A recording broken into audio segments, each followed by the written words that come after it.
81 innings for Babar Azam now without scoring an international century. अरे मेरे भाई क्यों सेंचुरी कह के उसको बेशरम उसको बदनाम कर रहे हो यार। अरे सेंचुरी नहीं आ रही है उसकी भाई, नेपाल नहीं आ रहा है खेलने उसके साथ, और अब तो नेपाल वाले भी रगड़ देंगे इसको, ऐसा महसूस होता है भाई लोगों को। और बाबर देखें, बाबर आजम को कुछ शर्म आनी चाहिए। बात इतनी सी है कि ये किस चीज का किंग है। मैन ऑफ क्राइसिस ये नहीं, मैन ऑफ सिचुएशन ये नहीं, बैटिंग इससे नहीं होती, कप्तानी इससे नहीं होती, बॉलिंग इससे। फिर ये किस बेस पे खेल रहा है? सिर्फ रेपुटेशन? किस बेस पे खेल रहा है ये? क्या इसकी क्या खूबी है इसकी? अंडा पे आउट होता है दूसरे, और लात पे यार कुछ शर्म होनी चाहिए। कोई जिसे किस मिट्टी के बने हुए हैं, हर मैच में जब तक ये टुक टुक ना करे ना तो इनको सुकून ही नहीं मिलता है। किंग बाबर, मैं तो किंग हूँ भाई, मेरा तो बुरा टाइम चल रहा है। ये 100 गेंदों के अंदर 10 भी बनाए तो कोई कुछ नहीं बोलेगा, क्योंकि भाई का बुरा टाइम चल रहा है। फखर जमान ना ना ना ना, वो तो फौजी है भाई, वो तो मैच विनर है। 2023 के बाद उसने कुछ किया ही नहीं है, लेकिन वो मैच विनर है। अजीब टोपी ड्रामे है भाई। हमारे जो पाकिस्तान के प्रीमियम प्लेयर है ना, यही सबसे बड़े घंटे हैं। सीधी मैं बात बोल रहा हूँ यार, कुछ नहीं होता टुक टुक के अलावा। भैंस तो घर में सीधी विकेटों पे भाई नहीं खेला जा रहा है। ऊपर के जो बैट्समैन है, अब बाबर आजम के 82 बारियां हो गई हैं, 83 बारियां हो गई हैं, 100 नहीं आ रहा, वो 50 भी नहीं, इतना मतलब डरा डरा दबा दबा, और एंड पे वो गुगली मतलब हसरंगा की, तो वो ले गई विकेट। तार भी नहीं है, फिर भी बाबर के बल्ले से रन्स क्यों नहीं आ रहे? क्यों बाबर आजम रन्स नहीं कर रहा? आउट हो गया बाबर आजम, तुम्हारा एक घंटे का किंग, जिसको तुम लोग सुपरस्टार बनाकर बैठो, अपना बाप बनाकर बैठो। ये लोगों पाकिस्तानियों, तुम्हारा बाबर आजम घंटे का किंग आउट हो। बाबर आजम को अब खुद ख्याल करना चाहिए कि वो कर क्या रहा है। अगर आगा 100 कर सकता है, हुसैन तलत 50 कर सकता है, नवाज खेल सकता है, हर मैच में वो लोग परफॉर्मेंस करके दिखा रहे हैं, तो बाबर क्यों नहीं कर रहा? मुख्तलिफ चेहरे थे पाकिस्तान की आज की बैटिंग इनिंग्स के अंदर। पहले तो जाहिर सी बात है, श्रीलंका के भी जो टॉस के ऊपर डिसीजन था, वो डिसीजन इसलिए था क्योंकि मौसम ये इंडिकेशन देता है कि सेकंड इनिंग्स में जो अंडर द लाइट्स है ये विकेट, एक तो अच्छा भी खेलेगा, स्किड भी बॉल करेगा, बल्ले पे ज्यादा अच्छा आएगा, और प्लस जब ड्यू का फैक्टर आ जाएगा तो रन स्कोरिंग आसान होगा। And we all know Rawalpindi is a chasing ground, specially जब वाइट बॉल क्रिकेट के अंदर आता है, हेल्दी बैटिंग विकेट्स बनती हैं। पाकिस्तान के जो टॉप ऑर्डर्स हैं उन्होंने इतने बुरे तरीके से बैटिंग की कि अंडर लाइट्स आप खेलते हैं तो मुश्किल होती है। जब आप सनशाइन में खेलते हैं, दिन के मैच में आप खेलते हैं, जो आपको थोड़ा सा 2-3 घंटे का एडवांटेज मिलता है, उसमें जब आप खेलते हैं तो आप कहीं ना कहीं आपको फायदा मिलता है। लेकिन मुझे समझ नहीं आई, मतलब फखर जमान पहले ओवर में पीछे के बॉल पे शॉट मार दिया उन्होंने। श्रीलंका ने टॉस जीता और टॉस जीतने के बाद उन्होंने फील्डिंग का फैसला किया। जो पिच नजर आ रही थी, सिवाय फखर का एक विकेट ऐसा है जिसको मैं बोलूंगा कि यार उसने शायद अपनी विकेट की कदर कीमत का पता ही नहीं है, उसको शायद अंदाजा ही नहीं है कि वो किस अंदाज से विकेट थ्रो करके गया। यार हसरंगा को मारने की ट्राई कर रहे हो, तुम्हारे मतलब होश में तो तुम इतनी आसानी से एक 6 मान लिया, अगली बॉल पे एक और 6 मारने की कमाल हो गया यार। मैं कह रहा हूँ फखर को तो चले, आप हर आदमी कह रहा होगा फखर को अपनी विकेट की प्राइस का पता नहीं है, मगर जिनको विकेट की प्राइस का पता है सालों को, अबे वो 25-25 ओवर तक बल्ले चूरों से बल्ला ही नहीं हटा रहे आगे, बस ये अबे अच्छा बॉल, कब से कह रहा हूं अच्छा बॉल मारोगे तो बॉलर आगे पीछे करेगा बॉल, मतलब बॉलर तो सीधी बॉल करता है ना, सिर्फ कुछ भी नहीं था, बाउंस का मारा था और कुछ भी नहीं, ना बॉल आगे हो रहा है ना पीछे हो रहा है ना टर्न हो रहा है। देखो किस कदर बेहुदा तरीके से आउट हो गया साला ये 40-50 बॉलें खेलकर, यार अंदाजा लगाइए आप। 97 बॉल्स पे 50 की पार्टनरशिप है इनकी और फखर की, यानी कि साइम अगर चौथे ओवर में चला गया उसके बाद ये चौथे ओवर तक कम से कम क्या बताऊं 24-25 ओवर तक खड़ा रहा है वहां पे यार ये। और जिस अंदाज से देख लिया होगा आपने, जिस अंदाज से खेलता हुआ जा रहा है ना, बल्ले पे बॉल आ रही है साली सीधी तरह, सिवाय रोकने के ऐसा लग रहा था कि 5 दिन का अभी पिंडी के अंदर मैच शुरू हो चुका है कि एक तरफ से हसरंगा ठीक चला, बल्ला ही नहीं उठाया तुमने, ट्राई नहीं करी, रिस्क से लिया तुमने यार। और वही रिजवान है, फंकी शॉट तो मार लेते हैं, वो आगे टांग करके पीछे फेंक दिया, बस यही वाला जो बखार इसमें कह रहे थे कमेंट्री के अंदर के फंकी मारते हैं। अबे घंटे पे चढ़ गए तुम्हारे फंकी चमकी, आज थी पिच तुम्हारी यहाँ पे रन मारने की, क्योंकि शाहीन बोल के गया था टॉस हारने के बाद कि यार अगर हम टॉस जीत जाते तो हम भी फील्डिंग करते, क्यों। लेकिन पाकिस्तान का जो आज टॉप ऑर्डर का शो था, 4 नंबर तक की बैटिंग, जिसमें बाबर, रिजवान, फखर, साइम अयूब, यार it was absolute pain to watch, आंखों से खून निकाल देने वाली आज बैटिंग थी। इतना डर के आज बैटिंग की है कि जैसे पता नहीं कितने डीमंस थे इस विकेट के अंदर।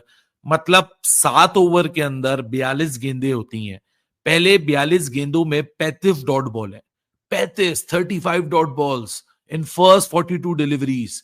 फिर पाकिस्तान ने पहले 60 डिलीवरीज यानी पावर प्ले में 10 ओवर में 46 डॉट बॉल्स खेली, फिर 90 डिलीवरीज तक यानी 15वें ओवर तक 63 डॉट बॉल्स खेली। यार क्या हॉरर शो था। और उस हॉरर शो के बाद मजीद हॉरर हो जाता ये सिलसिला कि पाकिस्तानी बैटर्स रॉन्गन नहीं पकड़ पा रहे, ना आर्म से रीड कर पा रहे, ना विकेट से रीड कर पा रहे। 3 बल्लेबाज रॉन्गन पे ही विकेट देके चले गए। पाकिस्तान ने कोई अजीब सी मिलीजुली सी कोई बारी खेली है। रन्स तो 299 बोर्ड पे लग गए हैं, अच्छा टोटल डाल दिया, लेकिन जो शुरू में तरीकाकार था फखर जमान और बाबर आजम खास करके, इतना टोक टोक टोक टोक टोक, मतलब ये कौन से जमाने की क्रिकेट है कि शुरू के आप 15 ओवरों में 50 करें, 30 ओवरों में भी 120 नहीं बना पाकिस्तान का। आफ्टर 30 ओवर्स 120 रन बोर्ड पे नहीं थे। ठीक है, विकेटें गिरती रहती हैं बीच में, अगर गिर गई है नहीं समझ आ रही तो थोड़ा पेस तो थोड़ा रन्स का तो ऊपर जाना चाहिए। तो 30 ओवरों के बाद 4 का रन रेट भी पाकिस्तान ने नहीं रखा था। समझ नहीं आती है कि यार बाबर को पता नहीं स्पिनर के अगेंस्ट क्या हो जाता है, और यूं बस उसने बॉल फेंका है, बॉल थोड़ा सा अंदर आया और बाबर आजम बोल्ड हो गए हैं। मतलब वो इतना पुराना वाला जो उनका एरर है वो स्टिल कंटिन्यू है कि पैड और बैट के दरमियान पता नहीं कहां से स्पिनर जो है गैप ढूंढ लेता है। इतना बड़ा गैप बना हुआ था बीच में से बॉल जो है निकल कर गई है। लेकिन मेरा मानना था कि आज बाबर आजम शायद सेंचुरी मार ही जाते, जिस तरह बाबर आजम का आज का मिडल हो रहा था, मिडल बहुत अच्छा हो रहा था बाबर आजम का। क्या कहेंगे बाबर आजम को एक बड़ी इनिंग चाहिए, अभी 29 बना लिए, 25 बना लिए, जैसे T20 में उन्हें एक 50 चाहिए था, मुझे लगता है कि ओडीआई में भी उनको एक 50 चाहिए। अगर आप वो 50 लोगे फिर आपके पास कॉन्फिडेंस भी आएगा, और फिर उस 50 को शायद आप अगले मैचेस में 100 में भी तब्दील करते हो, या 100 ना भी करो, लेकिन अगर आप 50 कर देते हो, मुझे लगता है कि वो कॉन्फिडेंस आएगा बाबर आजम के पास। 29 रन बनाए हैं, थोड़ा सा और अगर आगे ले जाते हैं तो चीजें बड़ी आसान हो जाती, क्योंकि जिस टाइम वो खेल रहे थे विकेट्स गिर रहे थे, श्रीलंकन पेसर भी अच्छी गेंदबाजी कर रहे थे, वैरायटीज बहुत थी। अगर हम देखें तो काफी क्लेवर बॉलर है श्रीलंका के।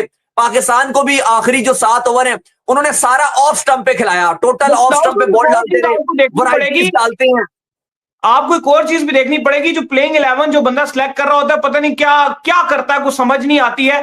पिछले मैच में इब्रार ने इतनी विकेट्स जो है वो आपको लेकर दिए, और आज आपने जो इब्रार को पता नहीं क्यों ड्रॉप कर दिया। आज आपने इब्रार को जो है बाहर बिठाया हुआ है, उनका जो हासारंगा है वो 3 विकेटें ले गया। ठीक है, आपकी पार्टनरशिप चल गई तो चल गई, नहीं तो ऐसा लग रहा था कि 220-25 पर आप जो शायद फारिग हो जाते। अभी आप ये देखो कि अब जब ये चेस करने के लिए श्रीलंका आएगा, मुझे ये बताओ इतना इतना ड्यू होगा, ठीक है, पेसर का बॉल ग्रिप करना मुश्किल हुआ होगा, तो आप क्या करोगे यार? एक स्पिनर को, मतलब जिसने पिछला ओडीआई आपको जितवाया, सारा कुछ किया, उसको आप क्यों प्लेइंग 11 से बाहर रखते हो? तो बात यह है कि अब चाहे कोई लेग स्पिन बॉलर हो, चाइनामैन बॉलर हो, लेफ्ट आर्म ऑर्थोडॉक्स स्पिनर हो, कोई भी हो, बाबर आजम फंस ही जाता कहीं ना कहीं। ऊपर से फखर जमान, इतने मैच हो गए, हर गुजरते मैच के साथ चलो जी T20 में जरा थोड़ा सा हल्का हल्का खेल रहा, वो उस तरीके का नहीं खेल रहा जिस तरीके का कभी किसी जमाने में खेला करता था। तो T20 के बाद अभी वनडे की बारी आई है, तो वनडे में भी इतना फंसाने की क्या मतलब, वहां पे कोई जिन भूत निकल आए पिच में, या क्या फर्क क्या पड़ गया? There were no demons in the pitch. Bowling कुछ अच्छी करवाई है, लेकिन अच्छी बॉलिंग का ये मतलब तो नहीं है कि आपने टोक टोक टोक टोक ऐसा शुरू कर दें, ऐसा शुरू कर देंगे बस आप फिर इंतजार ही करते रहें।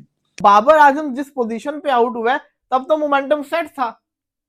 हम हर दफा कहते हैं यार इसने अपॉर्चुनिटी जाया कर दी, यार ये आज बड़ा अच्छा खेल रहा था, लेकिन कब तक बोलेंगे? भाई परफॉर्मेंस देनी पड़ेगी। लास्ट 6 ओडीआई मैचेस आप देखें बाबर आजम के, और फिर आप देखें सलमान अली आगा के, ऐसा लग रहा है कि बाबर की रूह आगा के अंदर चलेगी। आगा पाकिस्तान की बैकबोन बना हुआ इस टाइम के ऊपर।